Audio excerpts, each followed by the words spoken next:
All right, so good evening, everyone, and thank you very much for coming out tonight to discuss the spring freshet and preparation for any potential flooding that we may get as a result. And this is my first spring as your city councillor, and so there's a lot of firsts going on, and it has been a big learning curve. But I know how anxious people get this time of year, so having a meeting like this to discuss a response was important to me. And so we have some experts and some passionate community members out here tonight to assist with this meeting. So I'm very grateful for everybody's presence here tonight, and I'll introduce and thank you all in a moment. So I was born and raised right along the Ottawa River between Shaft Falls and Constance Bay. So have many years of observing the water and its power, and so I have an appreciation for the beauty of the river, but also for the power and destruction and havoc that it can wreak on communities and individuals who live on or within close proximity to the river and the watershed. So tonight is about several things, in my opinion. 2017 and 2019 were not just disasters. They were learning experiences for the community and for our city in terms of how to deal with flooding and how to help people in emergencies.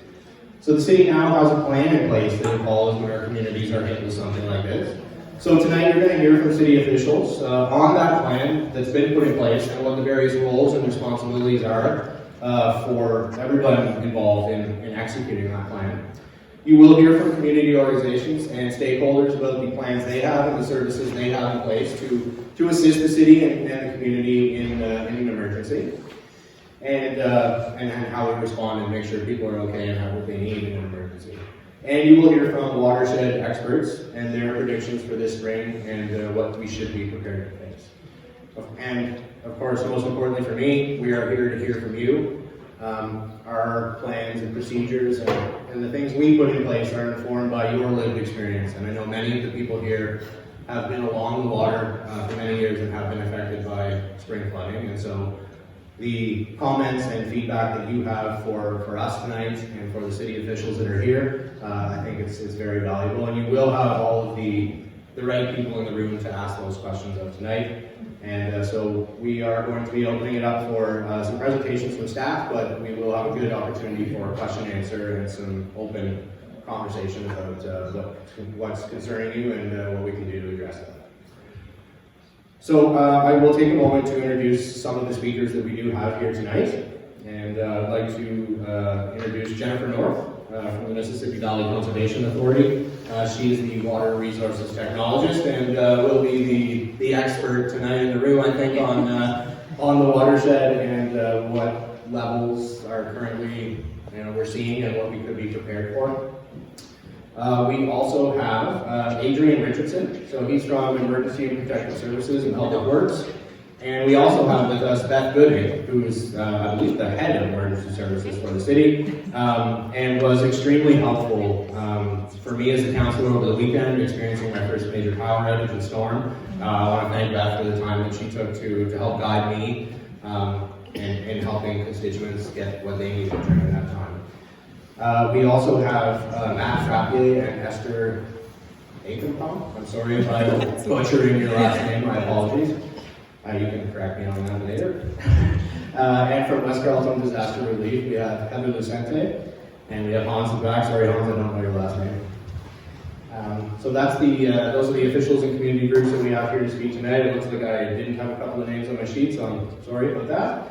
And I would also like to take the opportunity to introduce you to the team members in my office. So these are the people that will be answering the phone and emails and helping out on an ongoing basis, but certainly when we face an emergency, they will be there to assist you alongside me. So we've got Lisa McGee, and at the back we've got Corey Watt. We got our communications expert here, Steve Warren, also known as TSN Steve, and we have Jane Coney over here, who's recently joined the team as well, and I know many of you will know Jane. So based on the updates that I'm getting from city staff, which do come from sources like Ontario Power Generation, Ottawa River Regulation Planning Board, Mississippi Valley Conservation Authority, the levels in the lower Ottawa and most locations along it do look fairly good, average or below average. So I'm optimistic about what we will face this spring, but of course we've seen this before and we know how quickly things can change, and a 2 or 3 day rainstorm can really make a huge difference. And it's certainly the season for that. So without further ado, I'm going to pass it off to the experts, which I'm most certainly not, but will be your connection to them, and happy to take any questions later and facilitate a conversation. So first up will be Jennifer North from Mississippi Valley Conservation Authority.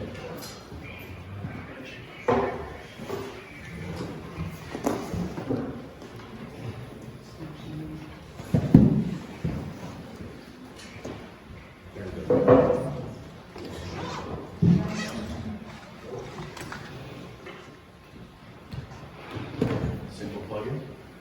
Just don't climb up to this part.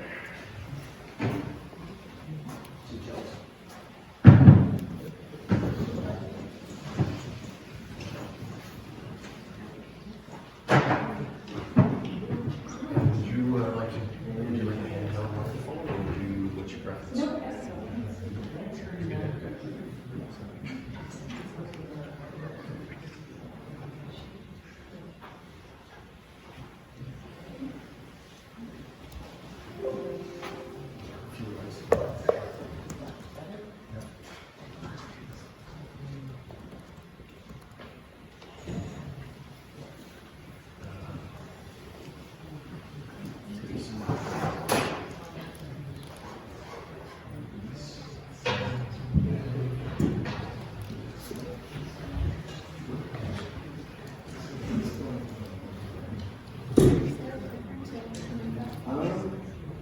No, we can do that. You can just tell us next slide. Perfect. What's the, you need next slide kind of stuff? Let me grab that chair if there's one.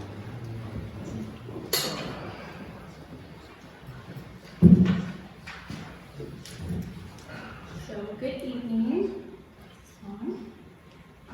So yes, my name is Jennifer North. I'm a water resources technologist for Mississippi Valley Conservation Authority. I've been doing this for 18 years. So I'm in charge of the flood forecasting and warning program, as well as managing the dams that are in the Mississippi watershed. So first off, I will talk about the management of the Mississippi River, and then I'll go over the role we play in the Ottawa River. Can I just interrupt you briefly? Yeah. I think you're on mute. That's okay. Stop. There you go. Thank you. So a little bit about, oh, next slide. Hurry up, right? Send your belly, send your belly. Told you it was a learning experience. Next slide. So a little bit about the system. The Mississippi River, which starts just above Masnell Lake, that's kind of Bonnet Echo area, runs into the Ottawa River just below Goleta. It is 212 kilometers long, with over 7,000 kilometers of rivers and streams. It has a discharge area of almost 4,400 square kilometers. 4,000 square kilometers. There are over 250 lakes in the system, with the majority of them located in the upper portion of the watershed. MVCA operates 18 of the 23 dams in the system, including 2 OPG dams and 5 MNRF structures.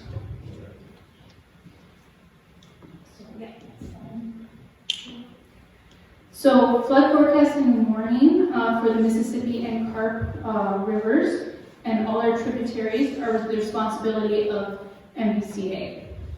The purpose of a good flood forecasting and warning system is to forecast flood potential with maximum lead time and accuracy, and to reduce potential flood damage and risk of life. It also minimizes flood hazards via an effective system of communication for the early warning and pending flood conditions. It also outlines levels of responsibility within the warning system when should a flood occur. While some areas within the jurisdiction of the Mississippi Valley, the MVCA, are naturally flood prone, some locations may experience flooding at times due to various causes, including spring runoff, ice jams, seasonal storms, and and a combination of rainfall, snow melt, and or ice jams. So we have to be prepared at all times to activate a flood warning system to assist in the prevention of loss of life or minimize property damage. Most of the flooding in the Mississippi River is a result of heavy continuous rainfall in combination with snow melt and high temperatures. So it's usually those three factors all together that cause the massive flooding. In order to have the data, next slide. Sorry. In order to have the data necessary to operate the dams and provide forecasts and warnings for the municipalities and general public, we need to maintain a diverse network of gauges across the watershed. We monitor water levels, flows, precipitation, snow, water temp, air temp, and soil moisture. This flow chart kind of shows how we retrieve the data and the processes we use to store and populate our daily planning cycle, which is the data that I see on a daily basis to make my decisions. We use daily water levels and flows and forecasting based on historical data, as well as other weather forecasts to help us manage the system and predict peak flood elevations. We are seeing it, nowadays we're seeing it difficult to use historical data to predict flood because we're seeing such dramatic changes in the way our climate is and the way kind of our typical winters are going. So we're looking at building more of the modeling kind of system instead of using the historical data, doing more of the modeling to better predict, and so we can maneuver the system and use those to predict when we are going to get our peaks. Next slide, please. So with the main goal of managing the dams is to minimize flooding. We also operate dams for water supply, such as low water hydro production, recreational and tourism, navigation, and fisheries and wildlife. So it's not just one factor that we consider when we're managing the dams. It would be wonderful if we only had to deal with one, because sometimes they butt heads and you have conflicts, but we try our best to kind of please everyone.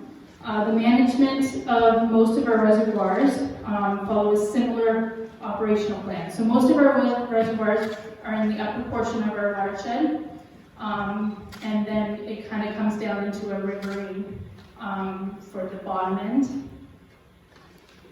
So our normal operations is annual drawdown in the fall. We have it scheduled usually around the same time, depending on how much rain we get in the fall. So the water levels are lowered and held at a relatively constant level over the winter time, or at least they're supposed to be. Sometimes we get those lovely January thaws that make the system go crazy. And then snowpack conditions are then monitored throughout the winter. At this time, we're making decisions on how much water to store to minimize downstream flooding. We are considering how much water to store to meet recreation and tourism priorities and prevent drought as much as possible for the summer. And we are looking at any increasing flows and water levels that could impact shoreline erosion and cause ice damage. So as the snowpack begins to melt in the spring, and the runoff from the snow melt and spring rainfall is captured in the reservoirs and raise the levels to meet summer recreation targets while maintaining the requirements for the storage for fisheries and wildlife. Storing this runoff, of course, mitigates flooding downstream by preventing the lower part of the river from becoming inundated. Once the freshet is over, water levels are maintained at summer target levels until the next fall, and then the system repeats. You can go to the next slide. So as for the Ottawa River, the portion of the Ottawa River which lies within the MVCA jurisdiction extends from Marshall's Bay to Shirley's Bay, including Constance Bay, which is one of our major flood damage centers for the Ottawa. So a very small section compared to the overall system. The Ottawa River system, next slide here. So the Ottawa River system is controlled by the Ottawa River Regulation Planning Board. The forecasting and reporting falls to the Ottawa River Regulation Secretariat. Operations are done by the dam owners and operators, so OPG and any other private dam owners. All of the system coordination is done by the Ottawa River Regulations Committee. So they coordinate all the dam owners on the system so that it runs like a proper managed river. The flood messages are for the Ottawa River are a joint venture between us and neighboring conservation authorities, which is Rideau and South Nation, as well as MNRF Canada. And the flood response is coordinated by the City of Ottawa. So that's kind of how the flood management happens in the Ottawa River. So during the flood, next slide. So during the flood, the role of NVCA is to act in an advisory role only in the event of a potential flood. So we would be have the local data collection network. We would be monitoring the system all year round. The data interpretation and determining potential flood for the Mississippi River, not for the Ottawa River. Maintaining a communications network for information. That is key and then consistent messaging between the CAs. So making sure that everyone's getting a mainstream message about the current conditions. And continue monitoring and messaging updates throughout the event is very important as well. And we also prepare a flood emergency preparedness manual and we do annual updates for that and give it to all our municipalities. For the Ottawa River, we will receive forecasts and condition updates from the Ottawa River Regulations Secretariat. We will then coordinate with the Lower Ottawa group and draft a message. And each member will then send out the same message to their own jurisdiction. And then after, next slide.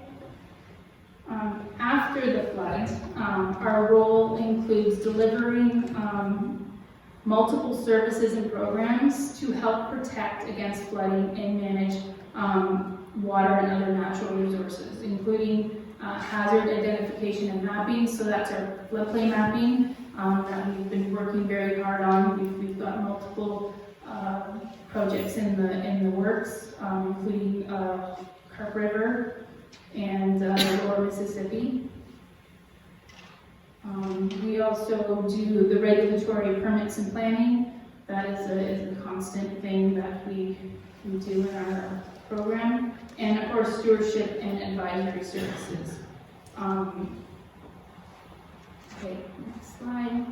So here's some important resources you can use for our system and for if you're in the Mississippi Valley jurisdiction of the Ottawa River. So we have a main page, we have an interactive, we have our flood map here, we have an interactive watershed map, which gives us all of the water levels for all the gauges throughout the system, and interactive property maps, so you can look at the flood lines and get kind of your area. And that's it. Any questions? Excuse me. For the flood messages, I find them not to be all that useful. I mean, right now, it seems like some of the rivers in the Mississippi region are, some of them are, at the high levels, but it really doesn't help me understand, what it's going to be like with the Ottawa River. And the OttawaRiver.ca doesn't help either. Yeah. I mean, what if I'm supposed to go to MDCA to look for information, if you were to look at the website right now, I would have to get your interpretation because it means, because it just doesn't give you much information. Yeah, we usually do a separate message for the Ottawa River. So it was sent out on the 7th, I believe. And it would have a different title, and it would have all of the groups together. It would be a different than kind of Mississippi messaging. So I don't know if you've seen those ones. I've gone to all websites, OttawaRiver.ca, your website. Yeah. Basically, I have to look at each individual river and reservoir, et cetera, to see what the levels are to figure out what is going to be in the future. But the flood status, it's like flood watch, flood, the different levels like that are really not very helpful. I mean, they just don't tell me anything. I need to know if it's at the 1979 flood level, the 2017 flood level, the 2019 flood level. That is information that is very valuable to us, but just having these red, orange, yellow, green colors just doesn't really tell us anything. Well, the reason we have those levels is to mainstream the entire province with their messaging. It's why we have those thresholds, so that everyone has the same kind of same system when it comes to messaging, so they're all similar. No one's given, because before we had them all mixed up, everyone was doing their own thing, and it was even more confusing. That's fine. It's just that it has to mean something. I mean, if it's green, it has to mean pre-1979 levels. If it's They do have those. You just have to find that data. Like, unless we can pinpoint like where the level is at, but a lot of residents don't know what the 79 level was, or they don't know what last year's level was. So that's hard to do it that way. So we just kind of depict a system where we know where the thresholds are kind of tied to minor flooding, major flooding, and we know that, and people will get used to those thresholds once they kind of get used to it. When they know flood watch, we hit a level, we go into flood watch, they'll kind of remember, okay, flood watch means this level, flood warning means this level. Yeah, you're right.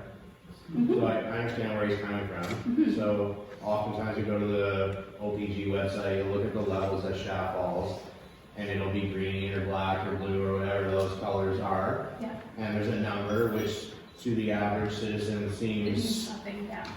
meaningless. So I think what they're looking for is a way to look at that number and understand how that's going to impact them on that, in that channel. So is there any way to take that data and say what that might mean for people along the shore in that channel? Like, would it rise 3 feet at his house, and that might give him some information he could work with, where he needs to put sandbags, etc. We could do something like a graph that kind of depicts kind of the larger events and kind of where we're sitting comparative to that. I don't know if we can put it right on the message, but we could do it on the website. I'm just suggesting that you need to think more about how you get the message out, because it really is not helpful to anybody. Confuse everybody. Yeah. This is just Mississippi Valley Conservation Authority. It's the Ottawa River Regulation Planning Board also. they typically provide the level of the principal reservoirs in meters above the sea level. Yeah. Well, there's 13 major reservoirs. I mean, you know, and they all have different elevations, so it really doesn't tell you much unless you're working with it every single day. Yeah. Now, I agree with what this gentleman is saying, and if I might propose something, if you were just to put a simple little, the yardstick, just, you know, on your website, Yeah. and just say, okay, this is the 2017 flood show, Yeah. and then this is the 2019 flood show, and then show the daily, so you have some perspective and some reference to gauge it by. Because putting down the meters on PC level in one of the reservoirs on the Pacific River really isn't helpful. So we got a hand up at the back. Let's make that the last question for now, and then we'll come back after just to keep the flow going. I'd rather get the presentations in and save your questions for the presenters at the end, and we'll open it up for that discussion at the end. So I hope that's okay with everybody, and I just want to make sure we get through every presentation because they're all important and they all came from various places across the city to be here tonight, so I want to make sure you guys can get that information before 9 o'clock. So last question up the back. I just want to add just the graphing. In 2020 and 2021, and I don't believe it was your website, but Ottawa River website did have a column to the right-hand side that had 2017 and 2019 numbers on them for comparison. It's very frustrating. It's like, as someone who watches it all the time, I'm looking at the numbers now, and yes, I can see the colors, but there was at one point, and it's gone now, it's not there for whatever reason, but there was a single one column that did our 2017 flood or 2019. So like as 2019 flood rolled in, we were able to see 2017 and go, okay, we're close, we're breaching, we're really close. Besides just the water lines, the numbers do mean something, and they mean something when they're based on historical numbers. Yeah. So when you see 2017, then 2019, we were able to gauge it. That's where we're at again. So if this doesn't come, great. But a number means nothing, but a 2017-19 gauge point where it just says these were the levels in third week of April, bam. Then update them, these are the levels in the fourth week of April, bam. Then we know, okay, we're not even close to it, guys. We're good. Unless we have a lot of rain, we're golden. That's what we need. And just so everyone's aware, the Mississippi River is just peaking, and the Ottawa River is just starting. So that's kind of what we're dealing with.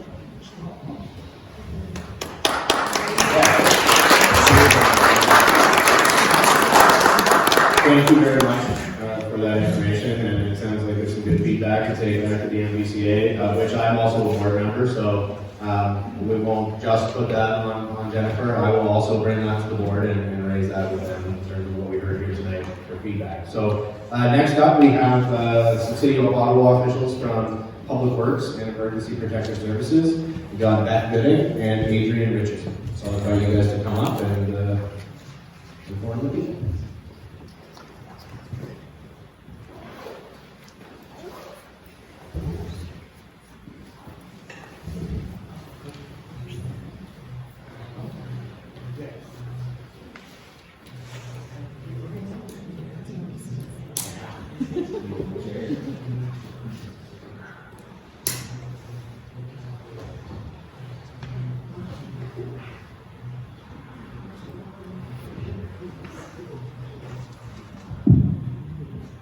Just making sure it's on.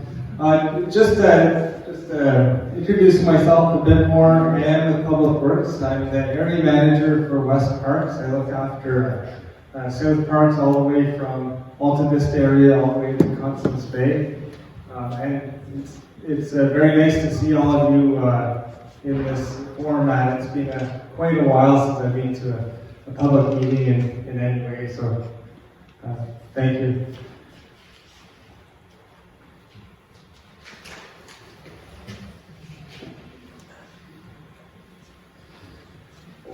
So I'm just going to talk about our task force that started up since the 2017-2019 flood.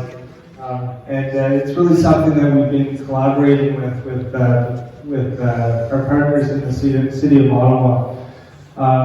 So this, we call it the Spring Freshet Task Force as part of the lessons learned from the 2017 freshet. And we collaborate with multiple departments One being Public Works, Office of Emergency Management, Ottawa Public Health, who's here today, Infrastructure and Water Services, and Public Information and Media Relations. So since 2022, Public Works has led the task force through the pre-planning and monitoring periods of the freshet. The spring maintenance programs forms the basis of a significant portion of the work required at the start of the annual freshet preparations.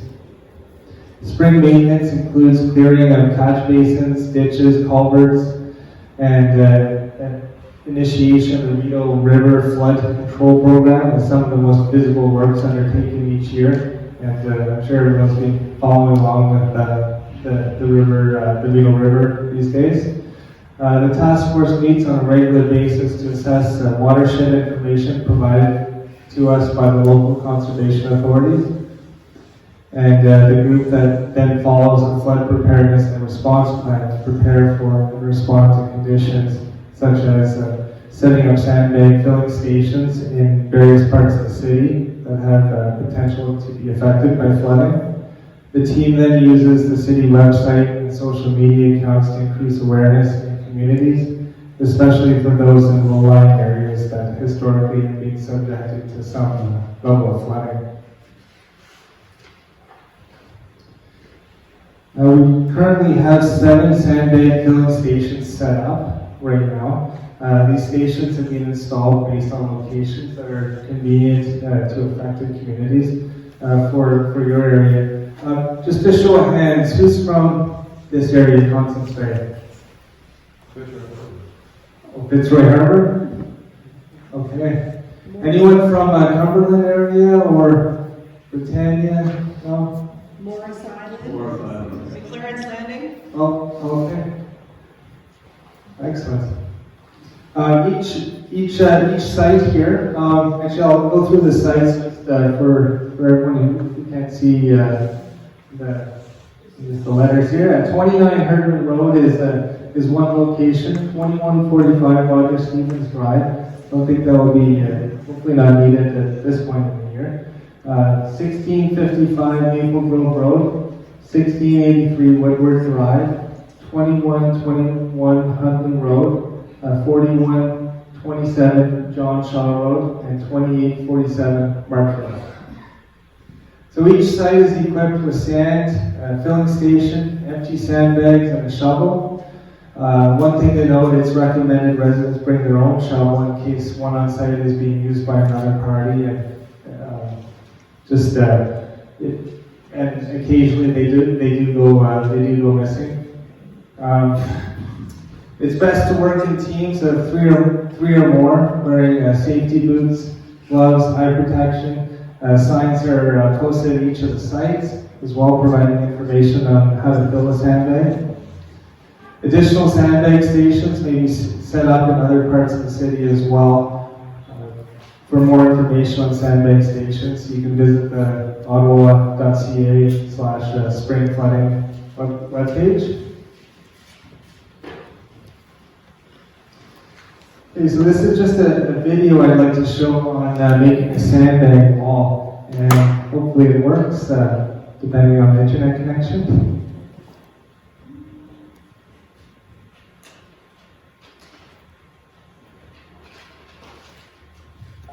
How to make a sandbag wall. One way to keep flood water from affecting part of your property is to build a sandbag wall. First, let's look at the bag. Empty sandbags can be purchased at most building supply stores in Ottawa. Only fill each bag 2/3 of the way, as overfilled bags are not as effective and become too heavy to remove later once saturated with water.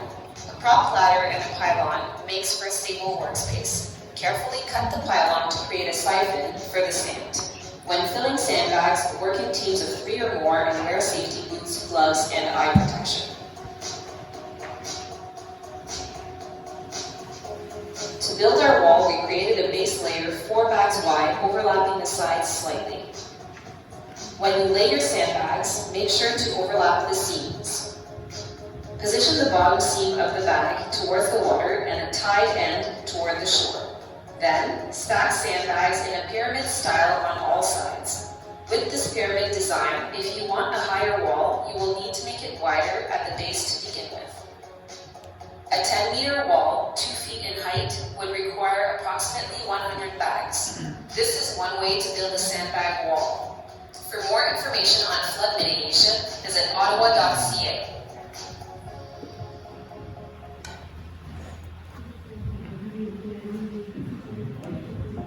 How to make a sandbag.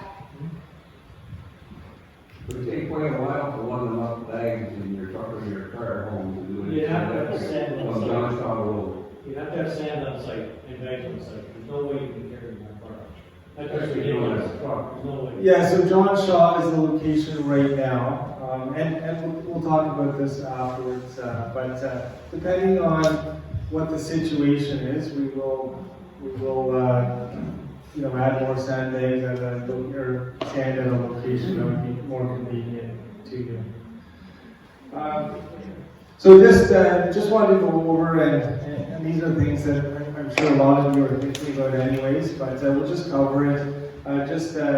Just on assessing your own property, and some of you may be living in a new home in the area as well, but you want to consider what the elevation, river elevations would be that would affect your property, what parts of the property were affected in the previous flood, what worked, what could be improved on. If you're new to that residence, I'm sure your next door neighbor who's lived there would know exactly what the elevation was at the time, where sandbags would have been required.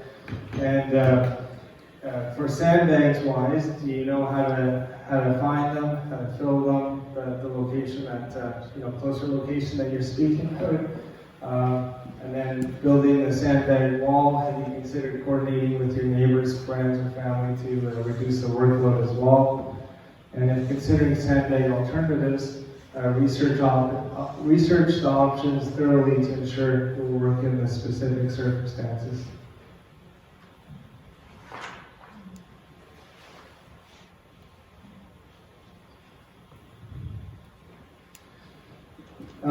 For preventing basement flooding, you don't need to live near a waterway to have risk of a basement flooding. Spring melts and a major storm accompanied by heavy and torrential rainfalls could possibly result in basement flooding. And here's some basically tips on how to prevent flooding in your basement. So sealing window wells and cracks in floors, walls, and the foundation. Slope ground away from the foundation to allow rainwater to flow away from the home. Direct downspouts from eaves troughs away from the foundation, minimum of 1.2 meters, or to a rain barrel. Disconnect downspouts from the sewer system or foundation drains. Ensure foundation drains direct water to the storm sewer or sump pump. Foundation drains should not be connected to the sanitary sewer.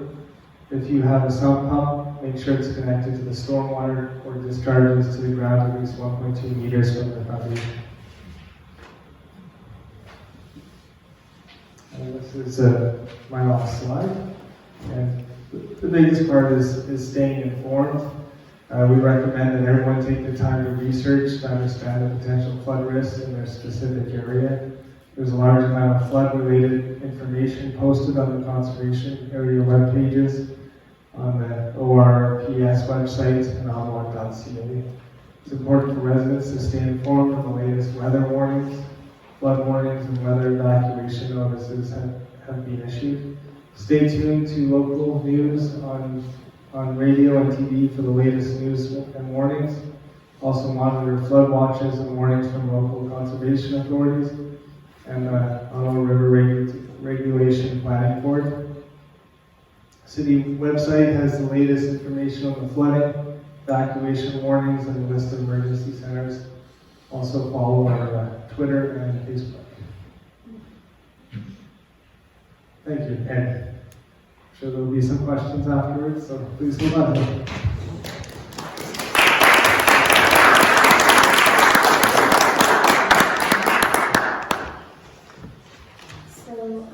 While Adrian helps with the slides, I'll introduce myself and I'll make up time. I'll be quite quick. I just wanted to give a little bit more information. So my name is Beth Gooding. I'm the director of the city's public safety service.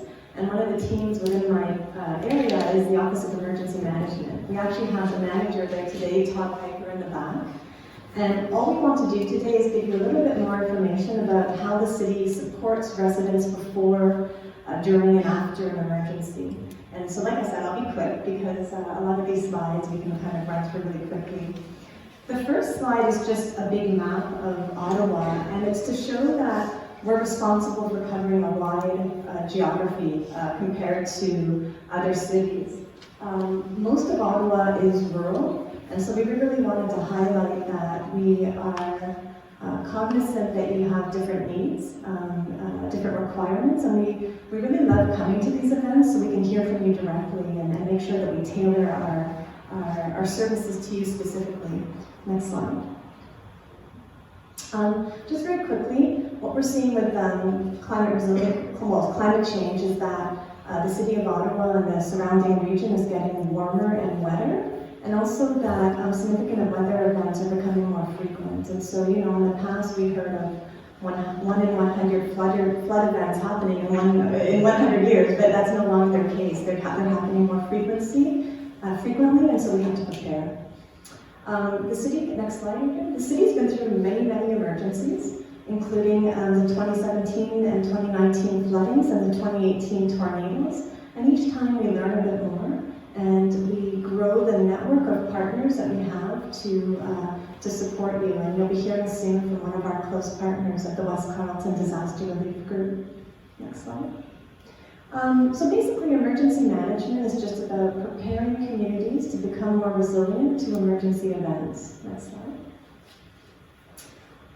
What we wanted to highlight here is that emergency management is everyone's responsibility. Everyone has a role. It's a whole system of systems, and there is a broad range of supports available to people in need. Next slide. This is how emergency management works in Canada. Most emergencies are handled at the local level.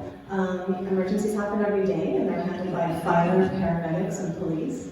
But when the situation gets a little bit broader and requires more city support, we will jump in and mobilize our emergency operations center. When something requires additional resources, we'll seek support from the province or from the federal government, like we did in the 2019 floods when you would have seen the military here. Next slide. So what we're doing is we're always looking at risks and trying to assess what the impacts may be and when they're going to happen, which was some of the discussion that preceded me. Go ahead, next slide. And we work very closely with a range of partners to determine whether or not the city needs to escalate its response levels. And what we really want to do when we escalate our response levels is put more resources behind our resident supports.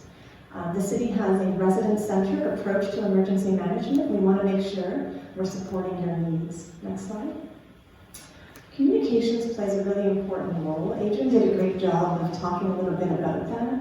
I'm actually holding here a feature story that we'll be releasing either tomorrow or Friday that gives a bunch of information on flood preparedness. We'll be posting that on the website, so we'll definitely share that with the councillor's office to disseminate. Next slide. So basically, this is, I'm going to quickly go through what we do during an emergency. So next slide. So before an emergency, I'm not going to go through it, but Adrian did a great job of covering some of the preparedness work you can think about doing. Like I said, we're also going to be posting a feature story on ottawa.ca. But typically during an emergency situation, especially during a significant weather event, there's sort of a initial 24-hour period where the city is ramping up, where emergency services are deployed to make sure that there are no hazards in the area. During a flood, for example, that would include road safety. And where we're just organizing ourselves to better support you.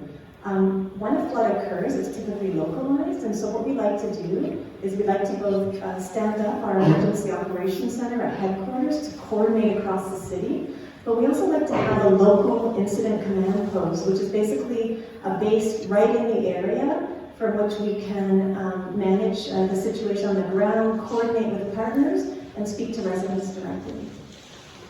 Next slide. So like I said, I'm not going to go through this list because Adrian did a great job. I will say that during emergencies where there's a risk of power outage, we always want to caution people who are on septic or sump pump, because if you don't have a backup battery or a generator, you will lose access to water. And so we always encourage people to check their sump pumps regularly and consider getting a backup battery or generator if possible. So during the city's initial response, like I said, it's really about supporting resident needs. And what we found works really well during a flood is to mobilize as many resources as possible, as early as possible. So we'll be coordinating volunteers, we'll be setting up that incident command post, we'll be making sure that there are community support centers available for people to come in, get information from us, get water, snacks, charge their devices, use washrooms and showers if we have them, and just provide a local base for the community to seek information and supports from the city. And we'll be communicating as much as possible, as frequently as possible. I do see that we have a media colleague here, and I think that's great because we really rely on the media during any emergency situation to communicate the messaging from the city and to amplify the advice that we're trying to give to residents. So we definitely view the media as part of our emergency management ecosystem. And then after, this is fine, I guess. The other thing that we always want to be careful of as well is some of the longer term impacts. What we notice is that during any significant weather event, it can be very stressful for residents to lose access to their homes, to have their basements flooded. So we do want to make sure that people have mental health support during the emergency situation, but also much later. What we find during emergencies is that people are kind of running on adrenaline, right? They're trying to fix the situations at their houses, they're trying to help their neighbors, and they're doing everything they can to, alleviate the negative impacts in that moment. And so what sometimes happens is that the mental health impacts don't surface until several months later. And so we want to make sure that we remain available to support residents as they need them. We also like to make sure that we have bylaw officers available, building code officers, Insurance Bureau of Canada. So whatever property specific questions you have, we have people on site that can help you on the spot. And after an event, we like to do this kind of thing where we have town halls, where we speak to people, where we get your feedback. The city is continuously trying to improve our response, and we want to make sure we serve you the way that you would like to be served. I think that's my last slide. And sorry for rushing through, but I wanted to try to catch up in the agenda. Thanks so much.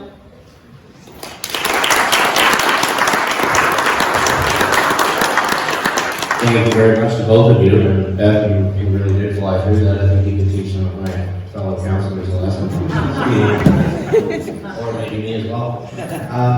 So next, I would like to introduce two people from Ottawa Public Health, Matt Frake and Esther Ackenbaum, to discuss their role in an emergency and what they would do.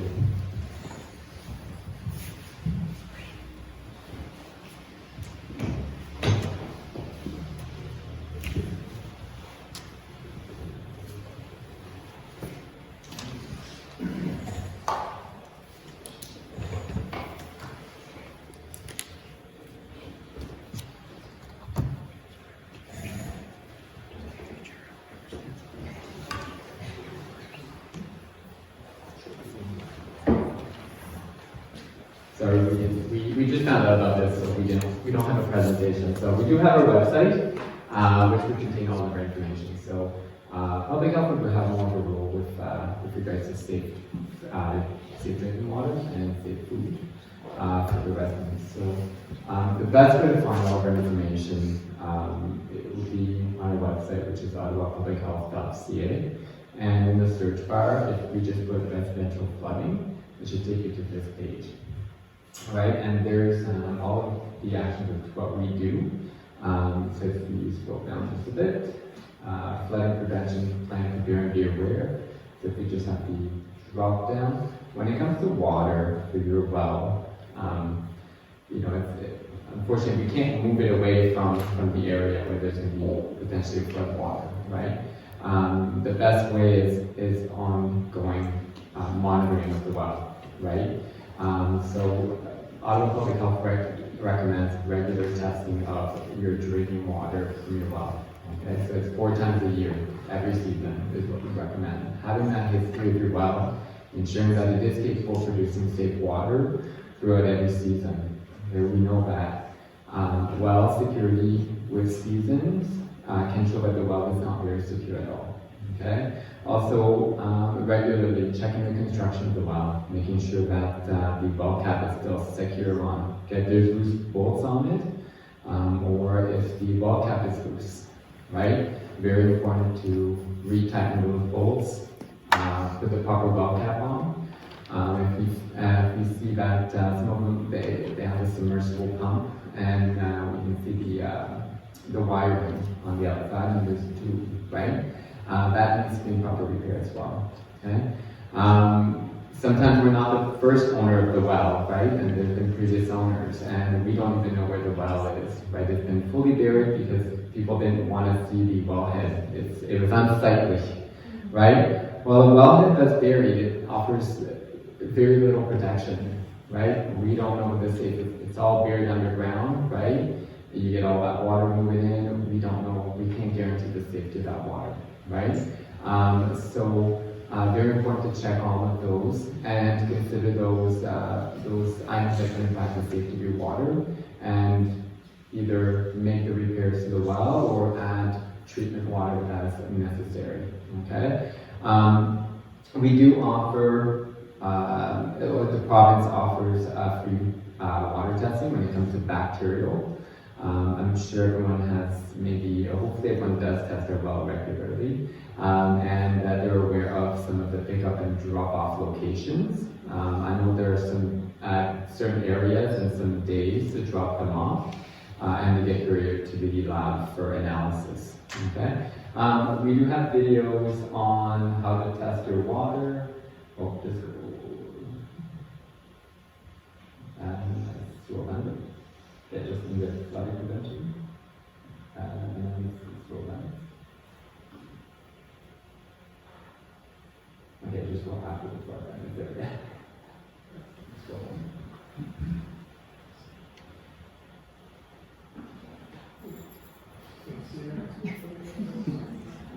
Safe drinking water. There we go.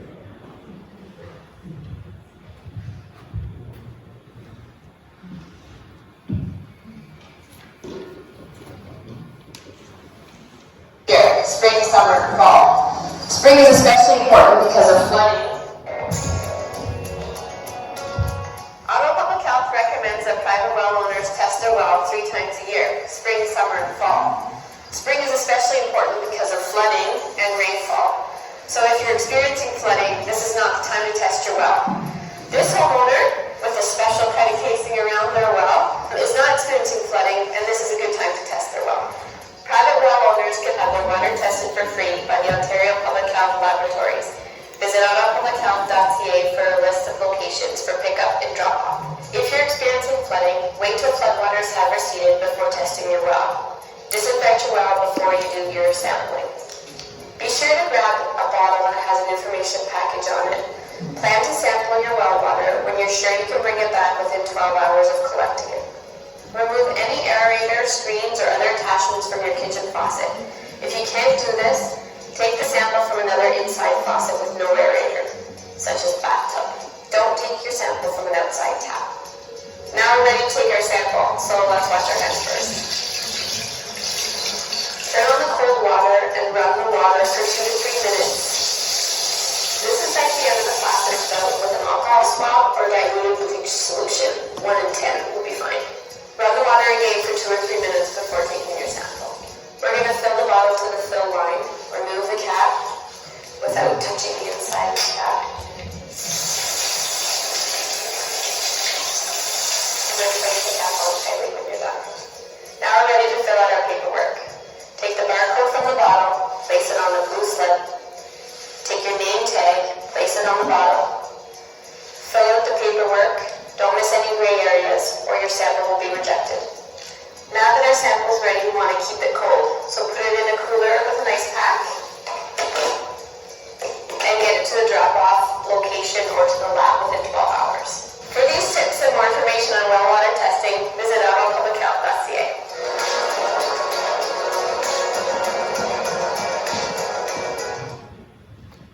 Okay, so when you do disinfectant the tap, if you don't want to use an alcohol swab or a mixture of water and chlorine, you can just use those larger domestic disinfecting wipes that you use from is bigger, and then there's less risk of recontaminating the tap as well. It does the same thing if you contaminate it. So there's also information on where the locations are from our on the website.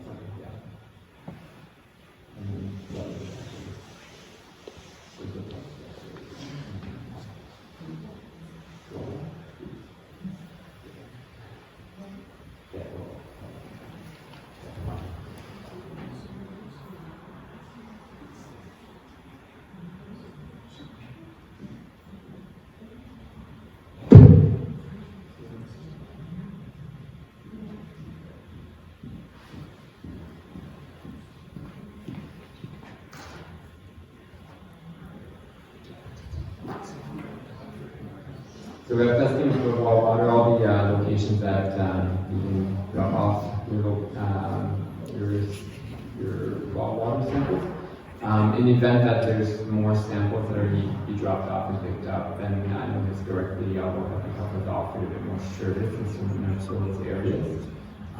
So if there's any, perhaps that will happen again. But these are the ones that we have right now. Okay. We also have an interpretation of the results right below. So that means sometimes we get these results, what do they mean, right? And these are the interpretation, okay? Also, you can call a health unit and just have your results ready. We don't have access to your results. They're given to you as the owner. But if you have your results, a health inspector will be able to help you interpret the results, what the next steps could be, and even discuss some perhaps treatment option if you're willing to look into that, okay? But also all of the information is on there as well, okay?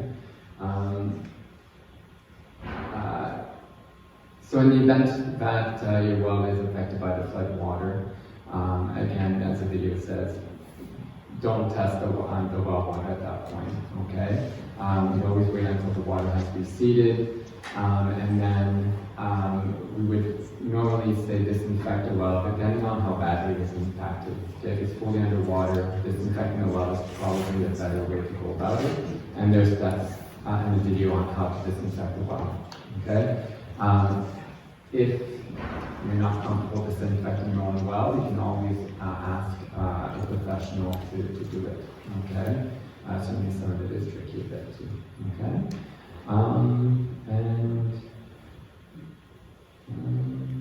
Okay, do you want to talk about this?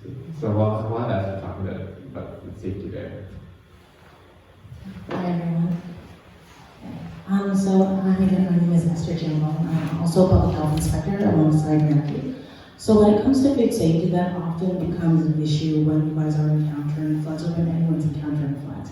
So food safety does become jeopardized because floods usually equal power outage, and if there's not enough power, then you can guarantee food safety is in jeopardy.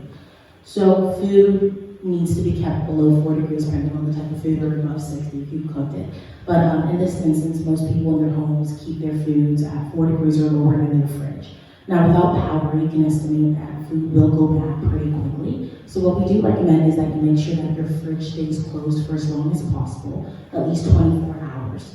So that being said, if you do have to open your fridge, it should be really to put in ice to ensure that the most potentially hazardous foods are kept in the coldest areas of your fridge. So you want to prolong it as long as possible. If you're not sure about a food item that say you've left out before the power outage had started and it's been out for maybe 2 hours, if you're not sure, we always say when in doubt, just throw it out. It's not worth getting sick, especially in the middle of what's supposed to be an emergency, right? When it comes to freezers, you have food that can last up to 48 hours depending on how you treat it. You just want to make sure that, again, you keep it closed for as long as possible. Most of us are owners of coolers. If not, definitely recommend going to buy one and making sure that's also one of your resources in the middle of a flood. Making sure that coolers are kept cold with ice and putting food in there.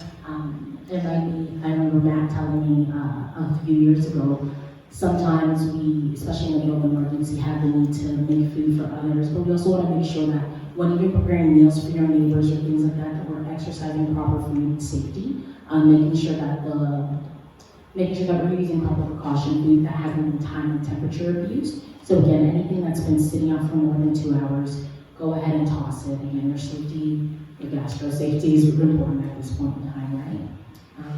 I think that's all. We do have more information on the OPH website. As you can tell, I had a hard time navigating it, but their resources are available for you guys. And again, we're also here. Public health inspectors tend to go out in the community as well.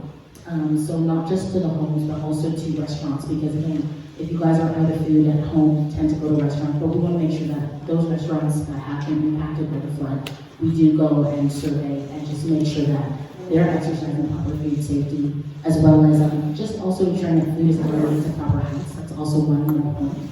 So flood, we probably have food storage in basements, especially if you're a Costco or any other store, not promoting one or vehicle over the other, but if we do have mass amounts of foods in our basements or other storage areas, we also want to ensure that everything is elevated and above ground. Okay. I think somebody goes to that out. Actually, so one thing Beth mentioned the mental health aspect, and I know that's a really important part of the follow-up to a disaster. Could you speak quickly to that aspect of a disaster and what resources might be available? That's not us. We're public health inspectors, but we would, public health nurses are typically out and about helping out in the community with the mental health and the resources that are available. Okay.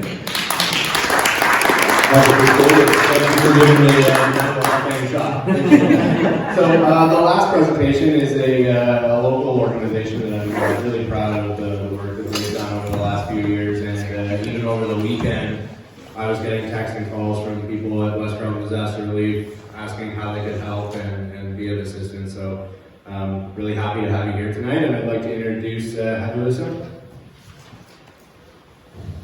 Thank you very much. You guys are new here, I'm never very good with these things. And so I know quite a lot of you that are here tonight. Welcome, thank you very much for hosting this, Kelly. This is fantastic, and it's a pleasure to see all of you out. So I don't have a presentation today, but I just wanted to introduce us a little bit for some of you who don't know what we've done and what we're doing currently. And then I wanted to just kind of chat about our website where you can find some information. So West Carleton Disaster Relief was an organization that started, we brought together 5 of our local community associations to help Dunrobin with the recovery from the tornado. Volunteers from that organization, including myself, were at the 2017 floods, helping to manage the efforts, the community-led efforts there. And then we kind of have carried through helping with the flooding in 2019, and then helping through our storms, a little bit through COVID, and then with this latest, a little bit with this latest ice storm that we had. We have still been receiving some calls, so if you guys are in need of some support, we do have volunteers available.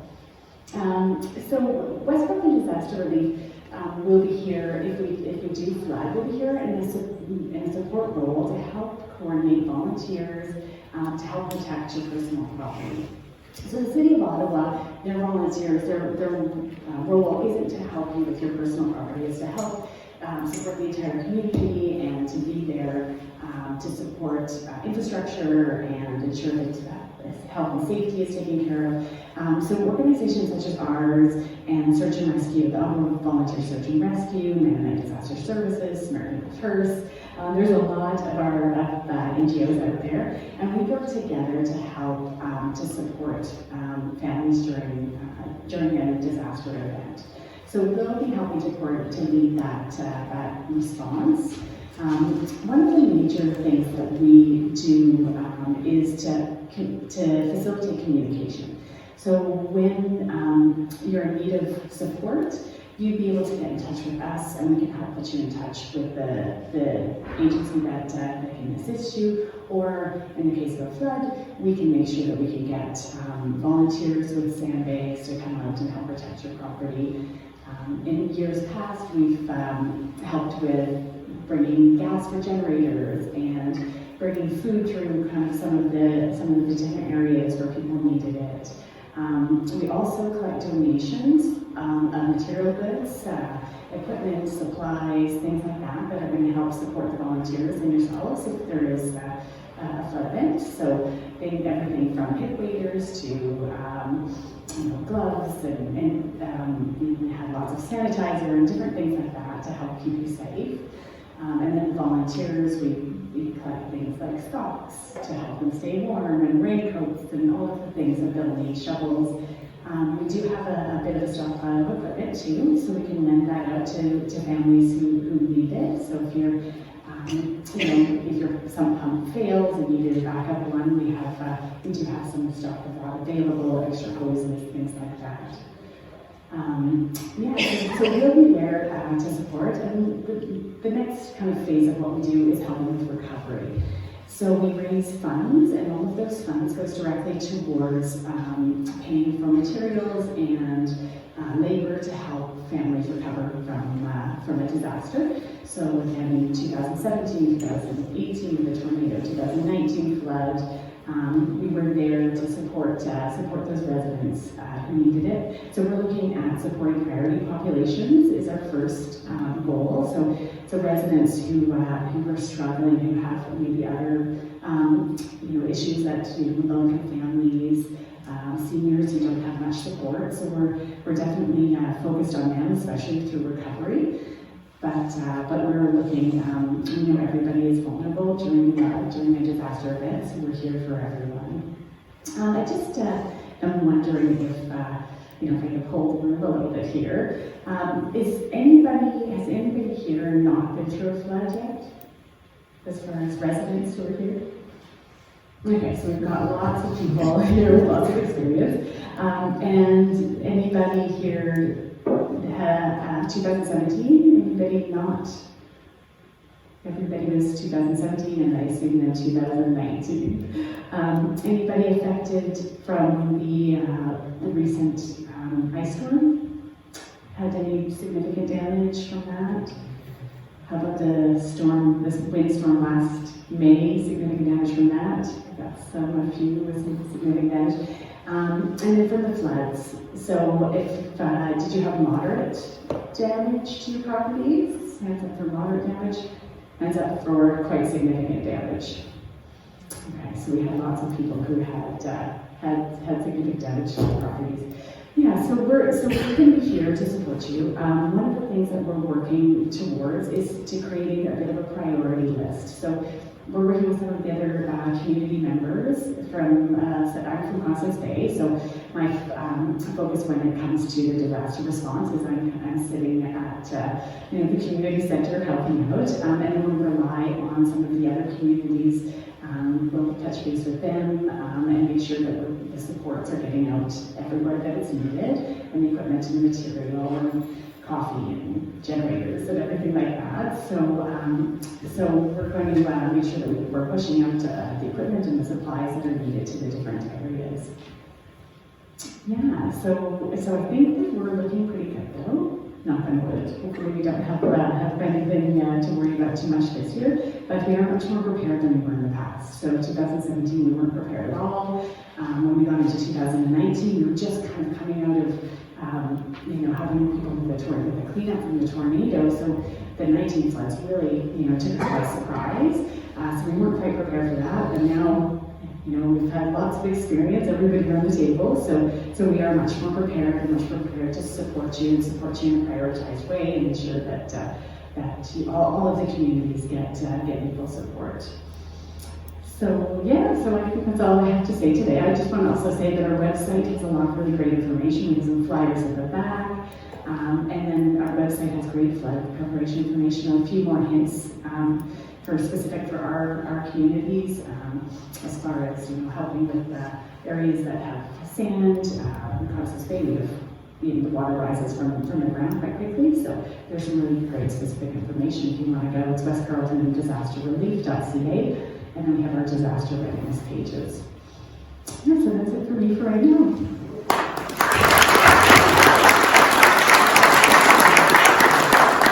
Thank you very much, Heather, and thank you to all of you for the time that you took to come out here tonight and make your respective presentations on how you can help during an emergency. So I think what many of you came here for tonight, my feeling is that you would like to provide some feedback to me as a councillor, the City of Ottawa, and the people that came out to represent the city's emergency response team, perhaps the Mississippi Valley Conservation Authority, questions about the watershed, potentials of flooding. So I would like to open it up to questions and a discussion now. I am going to bring the mic back to you, and while I'm back there, I'll turn the lights on.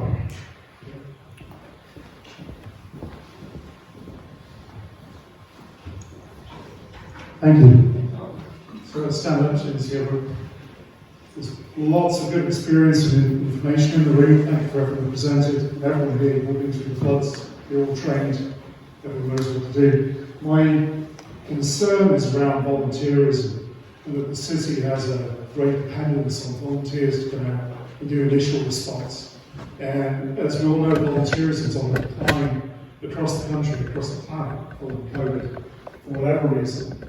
After the 2017 and in 2020 specifically, the city spoke about having bagging machinery to bag sandbags and have them available for however many you needed for your property. That was discussed with the previous council.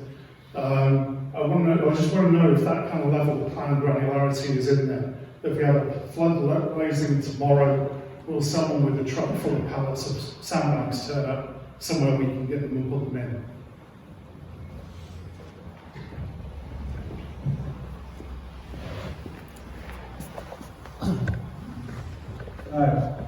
Good question. This is something that Public Works has been planning for and thinking about as well. So we do have our pickup trucks that have salters on the back, and we turn the salters into sand filling machine. So you can roughly you can do a lot of sandbags in a very short period with each one of these. And we also have an inventory of lots of different items that are used for flood type work. So that's something that we keep an eye on our inventory as well. Sorry, let me follow up on this one about the logistics of actually getting them to the houses. So I'm pretty sure everyone here will know how many bags they need for their houses. And I need like between 4,000 and 6,000 bags because they collapse and they wear out. And the video needed to have plastic sheeting in it by the building sandbag walls. But is there a more granular approach of how those bags will get to where we are? And for me to move 5,000 bags on my own is hard work, right? To fill them as well is probably unachievable. That's what I'm not putting you on the spot. No, that's okay. And once again, there was an initial statement about sand being closer to different locations. It really depends on the impact of the situation, where we will basically be working with the Office of Emergency Management to come up with a strategy. And just to speak to your question specifically about volunteers, we do have a broad range of partnerships that we can rely on and call up very quickly.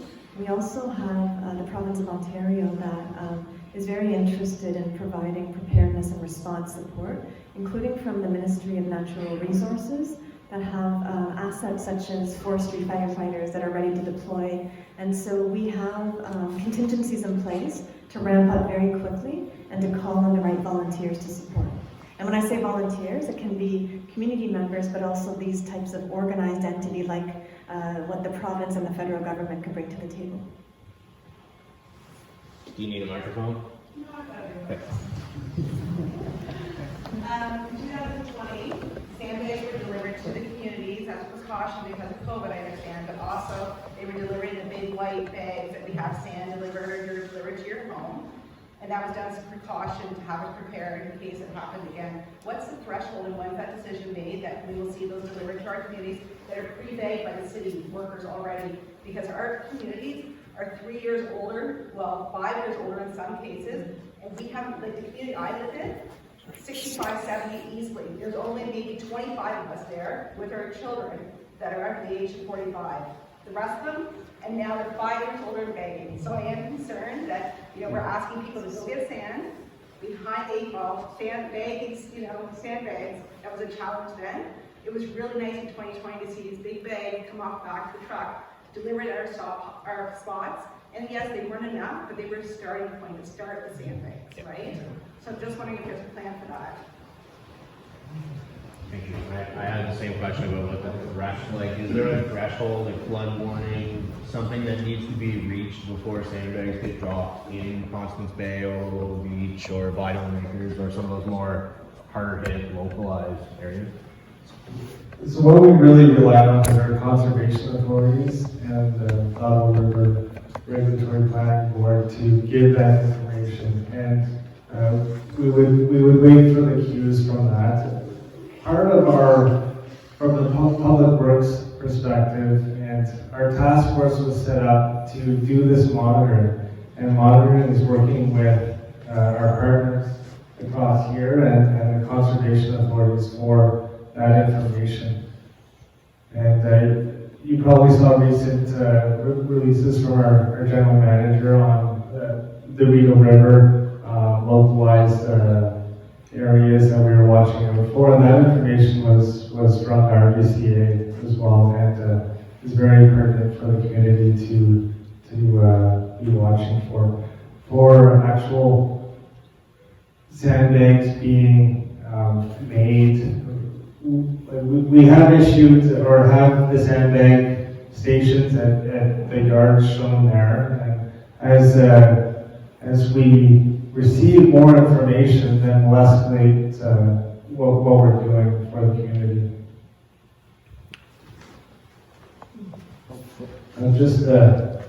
We have Jim Lethbridge here, who is he's in a different role now, but he's the area manager, or was the area manager for Eastern Core Parks, and has spent many years working on the fresh head as well. Should we give him the mic? I might be able to do this without a mic. All right. I just couldn't help myself. I just want to address your question specifically. So in 2020, as we all know, we started COVID, and those sandbags that delivered to those at roadside were a part of a pay it forward program. As a result of the 2019 flooding, we filled, and the estimates vary, but between 1.2 and 1.5 million sandbags across all of Ottawa, mostly through the services of city staff, external volunteer agencies, residents that came out and volunteered, our beautiful partners in West Carleton, Sasterley, many groups across the city. So we actually had an abundance of additional sandbags that had not been deployed to roadside in 2020. We actually took the time to sort through bags at the start of COVID and set them aside in these totes and deliver them proactively to residences in the east end of town, in Cumberland, in the downtown area, and many across the West Carleton area. And not just in Constance Bay, as you're aware, they were out in Loggers Lane and Armitage and Moorhead and many locations. So the intent was that we had this valuable resource available to us. They were sitting there. And we know that sandbags have a lifespan. Once you fill them, they're only good for so many hours, and they start to degrade because of UV radiation and impacts from weather. So we took the opportunity to say, they're here to start. We also recognized in 2020 that as COVID was just setting in on us, we were going to have a very difficult time getting volunteers out in a safe manner, not knowing what that pandemic was going to shape up to be. And as we all are aware, through into 2021, the pandemic surged and ebbed surged. We ran into a very similar situation in 2021. We didn't have the remaining totes to deploy in 2021. However, Public Works do have a scalable response. So much of what they're planning to do is about putting out sand filling stations, starting at works yards. As information progresses from the conservation authorities, they have roadside locations in communities that are set aside and identified in advance that they can put out sand filling stations. If it starts to escalate beyond that, there was a question around, do we have sand filling machines? And Adrian was mentioning that, of course, our Public Works partners have various types of machines that they can all their sand operations to assist with filling bags. So these are all mechanisms that are in place as part of that growing response. I do have a very relevant question. I heard one individual, like yourself, sir, you talked about needing 3,000 or 4,000 sandbags for protection of your home. I imagine that was a number used in 2019. Is that correct? And it's being right on the river, because the river takes them. Right. I'd argue them being biodegradable or decomposing from UV, because I've got some that are still buried in the beach that look like they came off the shelf yesterday. If they're protected, they will actually last quite a long time. But as they're exposed to sun and rain and wind, they will slowly start to separate. And you'll find I've gone out, because there were still some sitting at Tor Bolton, and I picked the bags and they start to fall apart in my hands. They're just not viable for a stable wall that you want to use to protect your property. My question would be in 2017, do you remember how many bags you used? Roughly a lot less than that, 1,500, below 2,000 bags. I love that answer, because really that starts to frame the question about where are we going in any given year, right? We always want to, as human nature, to go to the worst case scenario, right? So 2019 was a 1 in 100 year event, give or take. 2017 was much less, but very different numbers of sandbags required, filled, and used. In 2017, it was roughly 280,000 sandbags filled across the entire city. Drastically different numbers, very, very different volunteer or efforts required in order to protect homes. And that's kind of the place I like to start the conversations from, right? If we prepare in advance, and we know that there's flooding coming, but we don't know to what extent. We never will. Everybody came here tonight hoping to say that it's going to be a non-event. It'll be a 1 in 10, it'll be a 1 in 5, it'll be 1 in 2. Well, we can't say that. At some point, our good partners with the Conservation Authority, the RPB, they do their best to forecast, but it's too early in the year to start that forecasting. We still have so much snow to the north of us that is coming our way. So the best we can do is be prepared and talk about it. What can you do for yourselves? And if you're worried about yourself or your neighbor or your community, start building resources now. Who can I reach out to ask for a little bit of help? What did I do in 2017? I love the question, and ma'am, you raised it yourself. What's that yardstick? In 2017, where was it? In 2019, where was it? Yeah. Those are great numbers. I think that our city partners take notes of that and maybe improve some of the wording on the website. Because it truly is a visual. That's what we're all gauging our properties on. You're all going out by, okay, hit there. And that's, it doesn't matter the numbers from 100 years ago, right? It's the numbers from the last, 2 floods that's our markers. Right. Now, one last question I'll ask everybody. I get the sense that everybody here, because you've been affected in 2017 and 2019, all are aware of the ORPB website, and you know where to go to find the river elevations and the reservoir elevations. Have you all played with the website a little bit more? Because you can drill down to Schatz Falls or Britannia, and you can actually do a historical review. You can go back and you can select the years, and you can figure out what were the elevations at Schatz Falls or Britannia in 2017, from March through June, for the entire year, and you can find those elevations. And that'll help you with that benchmark yourself, so you can start monitoring. I'm an information hoarder. I go to the website every single day, and I'm nervous for people because I care. I have family in Constance Bay. I have friends in Bidon Acres. All right, so I've been around since 2017 and helping people across the city. And if we can do anything to help share information, that's what the city wants to do and is here to do, in partnership with the conservation authorities, with the RPB, and with our key partners with the West Carleton Disaster Relief. I'm sorry for going on a soapbox.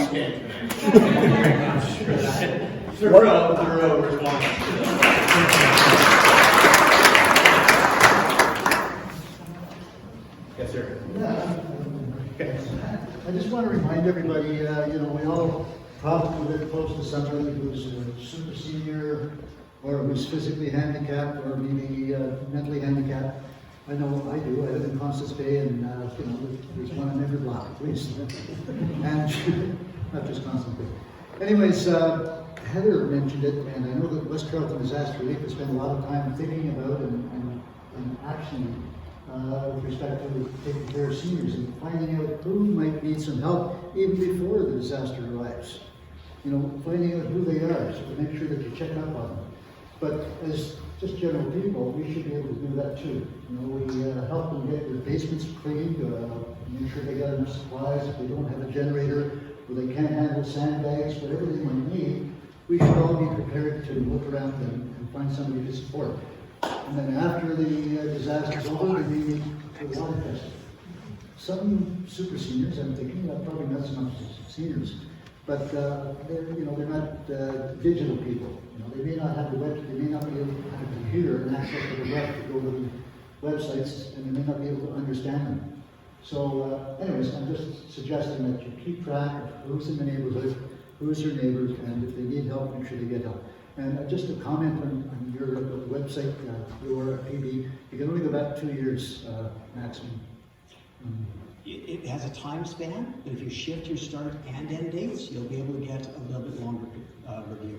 Okay, I was there today and I couldn't do it, but I'll try it again. Yeah. I'll try to get my computer, I'll bring it in. Okay, okay, thank you. Anyways, a lot of good information. Thank you.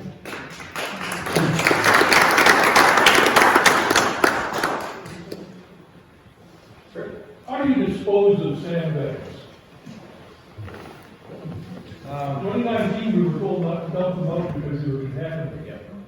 Yeah, so the sandbags, when we dispose of them, we bring them to Trail Road for disposal, and they're used for layering at the facility. So they are used, so the sand is useful. So if you got 3,000 sandbags in your dike, you have to haul them off the trail end, or Trail Road? One of the city waste facilities, yes. Oh, you're talking, okay, yes. Just put it on the curb. And there were lots of volunteers who brought them to the And the city has lots of, we have our triaxles, dump trucks, which we would be removing. Very similar to the storm response where if it's at, we would be removing the sandbags.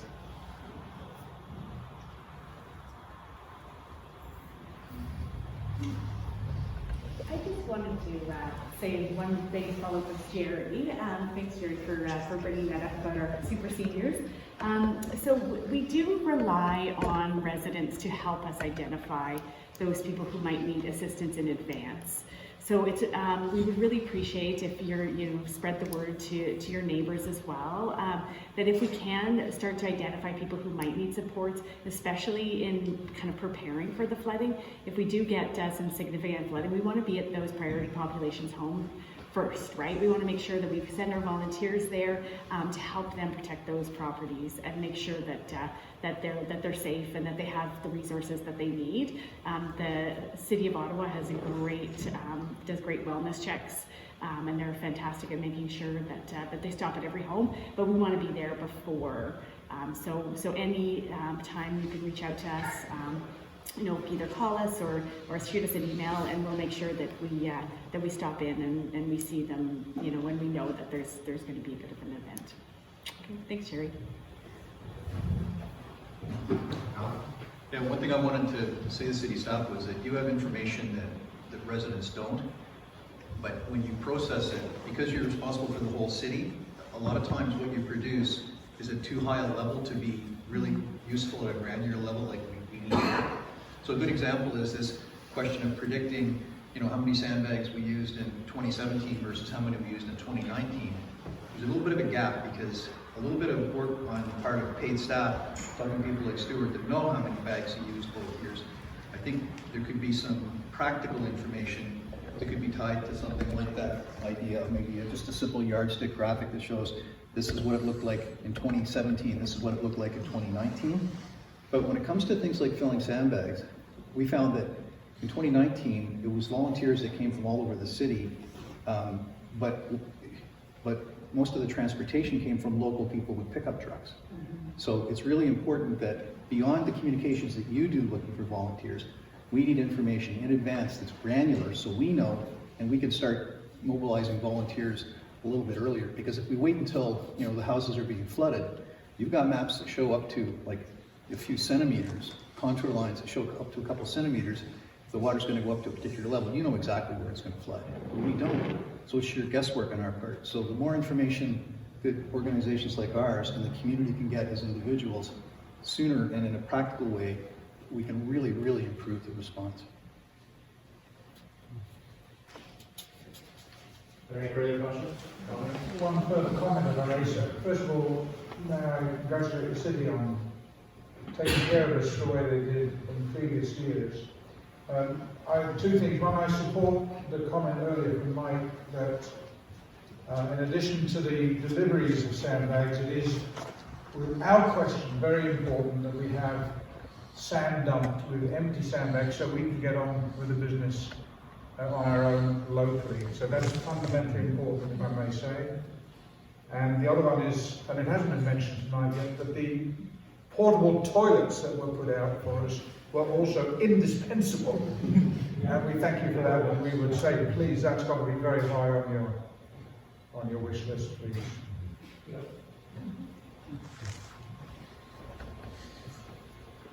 I went through both floods, and I just want to thank all of you for doing a fantastic job. The City of Ottawa performed incredibly well in 2019, just incredibly well, and we should all be very grateful. They saved their ass. Yeah, I feel very privileged to be able to have all of you.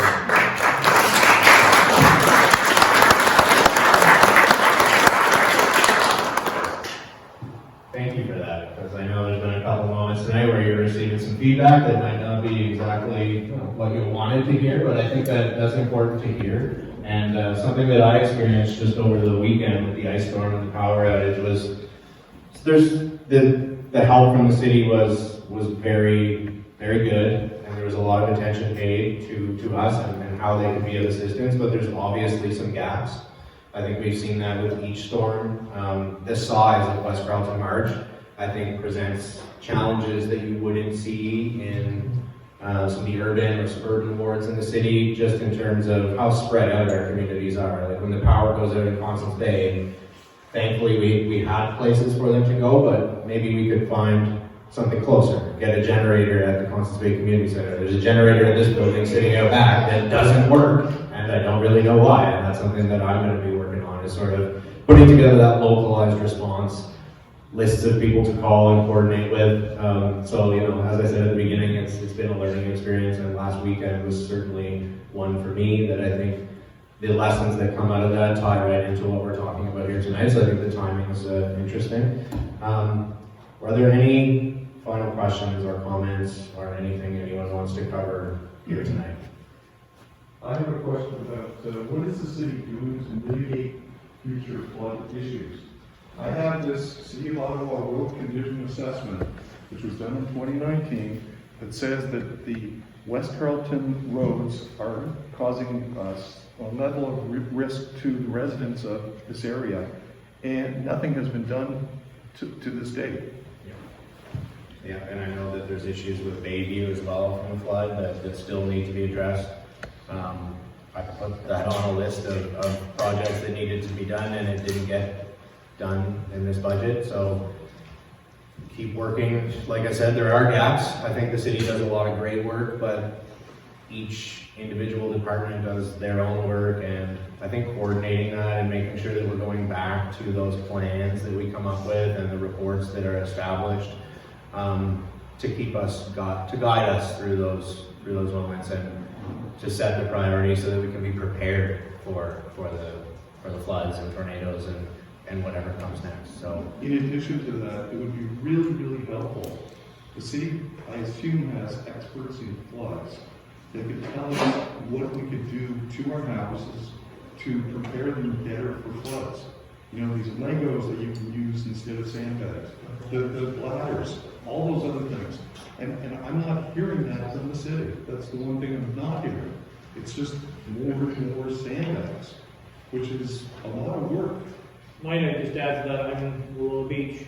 It would seem to see a pile of money, a hell of a pile of money, if people had their bladder systems, or as it says, Legos, that we could put up and deploy and take down and store. It would save all that sand, all those bags being deployed, and then having to be picked up. It just would save a whole lot of work, a whole lot of money in the long run. And they're available, but to the average Joe, we can't get a hold of them. If you can, they're too expensive. So, I mean, the city must have connections to bigger facilities and get everybody a deal that requires one. Get on a monthly bill or whatever, pay it off in time, but these sandbags, they don't work. They stop erosion maybe, but without plastic, you're not going anywhere. Water's still going to get through and infiltrate. You need either a bladder that's going to stop the water or Lego blocks that's going to stop the water. So the bladder was, and actually Jim could probably comment on that, because I believe in the legal gardens there was some conversation around the bladder side. Thing is, because it's our main objective from the city perspective is city infrastructure, buildings, assets, and when it from the public works side, and then it will jump over to Beth's group for the Office of Emergency Management. So the recommendation that I would have from Public Works is for the community, in that stretch of houses to investigate on your own and research, because I believe when some of the research was done, if water does get inside the bladder, then you're basically like containing water inside, and it's very difficult to get out as well. You still have pumps. You still have to have pumps no matter what. Oh, definitely. Tell our expert at the back there has I hate to come again, but I know we've got our conservation authority here as well, so I've heard two really great things. I just want to go in on a little bit. We always have these discussions at the start of freshet season, and really flood preparations, flood protection is a year-round event. So one of the things you can do, or anybody can do for their property, is as you're thinking about renovation, should they have to occur in the future, work with your local conservation authority. I know MDCA has a fantastic website about how to do some renovations, either lifting your house, minimum floor elevations, minimum joist elevations, specific to the areas of West Carleton that you actually live in, and they do vary by location. Am I correct, Aaron? Yeah. Perfect. Second piece, I can tell you that if you're doing any sort of flood protection, you might have to engage other groups. So whether it be our building code services, and in some cases, there's an overlap with the Rideau Valley Conservation Authority on some protective measures. So there are things you can look at outside of the flood season for this. And then we get down to the larger protective measures that Adrian's referring to, whether it be bladders or other systems. There are positives and negatives with almost any system you look at. And the bladders I know were used, they were purchased by a family in the Cumberland area. You might have seen them on the news in 2019 and 2020. There are areas that they work for, there are areas they do not. So it's up there to do your due diligence and researching what possible interventions you might want to consider.